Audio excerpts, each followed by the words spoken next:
Friends, आज मैं जिस पोएम को नैरेट करने जा रहा हूँ वो है रोमांटिक पोएट विलियम वर्ड्सवर्थ का लिखा द सॉलिटरी रीपर। ये पोएम लिखा गया था 1805 में और इसे पब्लिश किया गया था 1807 में। इस पोएम में टोटल 4 स्टैंजा है और हर एक स्टैंजे में 8 लाइन है। इस पोएम का जो राइम स्कीम है वो है A B C C D D. तो आइए इस पोएम को शुरू करते हैं। फर्स्ट स्टैंजा में पोएट ने बताया है, behold her single in the field. Single in the field का मतलब होता है अकेली काम कर रही है खेत में। बिहोल्ड हर मतलब उसे देखो, ध्यान से देखो। योन सॉलिटरी हाईलैंड लेस। लेस का मतलब होता है यंग गर्ल। योन मने दूर पे, सॉलिटरी मतलब अकेली, लोनली। हाईलैंड होता है स्कॉटलैंड की एक जगह। हाईलैंड, स्कॉटलैंड को 2 पार्ट में डिवाइड किया गया है। हाईलैंड जो है वो पहाड़ी इलाका होता है। तो उस पहाड़ी इलाके में एक लड़की खेत में वो काम कर रही है। Ripping and singing by herself. वो क्या काम कर रही है? रिपिंग का मतलब होता है फसल काटना एंड सिंगिंग का मतलब होता है गाना गाना बाय हरसेल्फ। तो वो लड़की खुद ब खुद गाना भी गा रही है और खेत में वो काट रही है, फसल को काट रही है। स्टॉप हेयर और जेंटली पास। अब पोएट जो है वो खड़े होके ये सारी चीज़ें देख रहे थे और बगल से जो लोग गुजर रहे हैं उन्हें वो कह रहे कि या तो भाई तुम रुक जाओ और अगर तुम्हें ये नहीं देखना है तो जेंटली पास। जेंटली मतलब आराम से यहाँ से निकल जाओ, मतलब उसे डिस्टर्ब मत करो। मैं नहीं चाहता हूँ वो जो गाना गा रही है या फिर ये जो दृश्य मैं देख रहा हूँ, जो महसूस कर रहा हूँ, उसे तुम डिस्टर्ब करो। तो अगर तुम्हें नहीं रुकना है तो तुम यहाँ से जेंटली चले जाओ। Alone she cuts and binds the grain. अब वो लड़की कर क्या रही है?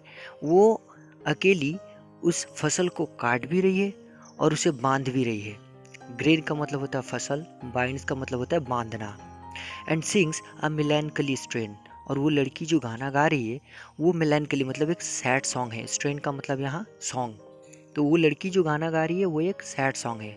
ओह लिसन, और सुनो, for the well profound is overwhelming with the sound. और वो जो गाना गा रही है, वो गाने का जो धुन है, वो वेल का मतलब होता है घाटी। तो घाटियों को पार करते हुए, गूंजते हुए वो जो गाना है उसे फैला दे रही है।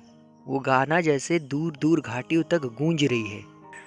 अब नेक्स्ट स्टैंजा में पोएट जो है वो लड़की जो गाना गा रही थी वो गाना कितनी खूबसूरत है उसे यहाँ पर दिखा रहा है। No nightingale did ever chant more welcome notes to weary bands of travellers in some shady haunt among Arabian sands. अरब के रेगिस्तान में जब चलते हुए ट्रैवलर थक जाते हैं तो उनको उस थकान से आराम दिलाने के लिए नाइटिंगेल एक बर्ड होता है। उस नाइटिंगेल बर्ड का जो गाना होता है वो सबसे खूबसूरत होती है। लेकिन पोएट बता रहे कि उस नाइटिंगेल की गाने से भी खूबसूरत है इस लड़की का गाना। शायद इतना आराम, इतना मधुर सुर उस नाइटिंगेल बर्ड में भी नहीं है। फिर बता रहा है, a voice so thrilling never was heard in spring time from the cuckoo bird breaking the silence of the seas among the farthest Hebrides. तो हेब्रिड्स की जो समुंदर है उसमें क्या होता है, जब कुक्कू बर्ड स्प्रिंग टाइम में, बसंत के मौसम में गाना गाते हैं कुक्कू बर्ड, वो गाना इतना थ्रिलिंग, इतना सुंदर होता है, इतना मनोहर होती है कि वो गाना हेब्रिड्स की जो समुंदर की जो साइलेंस होती है उसको भी तोड़ डालता है। लेकिन ये जो गाना है उससे भी ज़्यादा थ्रिलिंग है। मतलब ये जो लड़की गाना गा रही है ये उस कुक्कू बर्ड की सिंगिंग से भी और ज़्यादा खूबसूरत है। नेक्स्ट स्टांजा में कवि ने कुछ सवाल किया है, क्योंकि जबकि पोएट को पता नहीं है कि वो जो लड़की है वो कौन सी भाषा में गाना गा रही है, क्योंकि उस लड़की का जो लैंग्वेज है वो लैंग्वेज पोएट को पता नहीं है, तो वो गेज नहीं कर पा रहे कि वो लड़की जो गाना गा रही है असल में वो बोलना क्या चाहती है। इसीलिए इस स्टैंजा में पोएट ने कुछ सवाल किए हैं, कुछ रेटोरिक क्वेश्चंस रखा है, और उस सवाल में ही वो खुद ब खुद जवाब भी दे रहा है। Will no one tell me what she sings, क्या मुझे कोई नहीं बता पाएगा कि वो लड़की क्या गाना गा रही है, मतलब उस गाने में वो कहना क्या चाहती है। Perhaps the plaintiff numbers flow, हो सकता है कि वो लड़की जो है, प्लेंटिव नंबर्स का मतलब होता है कुछ कुछ सैड सॉन्ग्स वगैरह वो गा रही है। For old unhappy far of things and battle long ago, हो सकता है वो लड़की कुछ ओल्ड पुरानी अनहैप्पी, या फिर कुछ ऐसी कुछ दुर्घटना हो, कुछ ख़राब चीज़ हो गई होगी उसके साथ, कुछ अमंगल हो गई होगी उसके साथ, कुछ झगड़ा लड़ाई के बारे में जो बीती हुई उसकी ज़िंदगी है उसमें कुछ ऐसे अनहोनी हो गया होगा जो उस लड़की को अभी तड़पा रही है, और इसी वजह से वो लड़की है अपनी धुन में मगन है और अपने मन को शांत करने के लिए ये गाना गा रही है। और is it some more humble familiar matter of today, या फिर कुछ जानी पहचानी कुछ मैटर्स हो सकता है ज़िंदगी की चलते दौर में, जो वो लड़की क्या कर रही है, गाना गा रही है। ये गाना जो गा रही है, मोर हम्बले मतलब ऐसे ही जो रोज़ की घटनाएं होती है उसके ऊपर बेस करके ये गाना हो सकती है।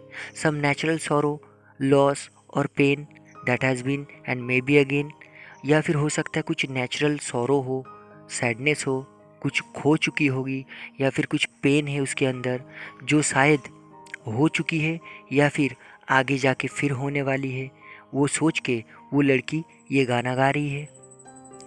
नेक्स्ट और लास्ट स्टैंजा में पोएट बता रहा है, वट एवर द थीम, मुझे पता नहीं है, क्योंकि ये लड़की जिस लैंग्वेज में गा रही है वो लैंग्वेज मुझे पता नहीं है। इस गाने का थीम चाहे कुछ भी हो, द मेडन सैंग, मेडन का मतलब होता है यंग लेडी, लेकिन ये लड़की जो गाना गा रही है, as if her song could have no ending, मुझे इतना अच्छा लग रहा है ये गाना, जैसे कि ये गाना कभी ख़त्म ही नहीं होने वाली है। I saw her singing at her work, मैं देख रहा हूँ ये जो लड़की है ये काम करते करते ये गाना गा रही है। And over the sickle bending, और वो क्या करे, सिकल का मतलब होता है जिससे वो फसल को काटती है, और बेंडिंग का मतलब झुकी हुई है, और वो लड़की जो है वो उस सिकल से बेंडिंग कर रही है और काट रही है फसल को। आई लिसन्ड मोशनलेस एंड स्टील, मैं सुनता ही जा रहा था, सुनता ही जा रहा था। मोशनलेस का मतलब मुझ में कोई मूवमेंट नहीं था, मैं एकदम स्थिर होके, एकदम शांत होके, स्टील होके वो गाना सुनते ही जा रहा था। And as I mounted up the hill, उसके बाद मैं वहाँ से चला गया, और जब मैं पहाड़ के ऊपर चढ़ा, the music in my heart I bore, मैं चला तो गया, पहाड़ पे चढ़ तो गया, लेकिन वो जो गाना का जो म्यूज़िक था वो मेरे दिल में छू गई थी, और मैं अपने हृदय में उस गाने को लेके चला गया। Long after it was heard no more, मुझे पता है बाद में मुझे ये गाना सुनने को दोबारा नहीं मिलेगी, लेकिन मैंने उसे अपने हृदय में जगह दे दिया उस गाने को, ताकि ताकि जब फ्यूचर में मैं जब सैड रहूँगा वो गाना फिर से मेरे दिल में गूंजती रहे, और जो सुकून अभी मुझे मिल रही है वो तब भी मुझे मिले।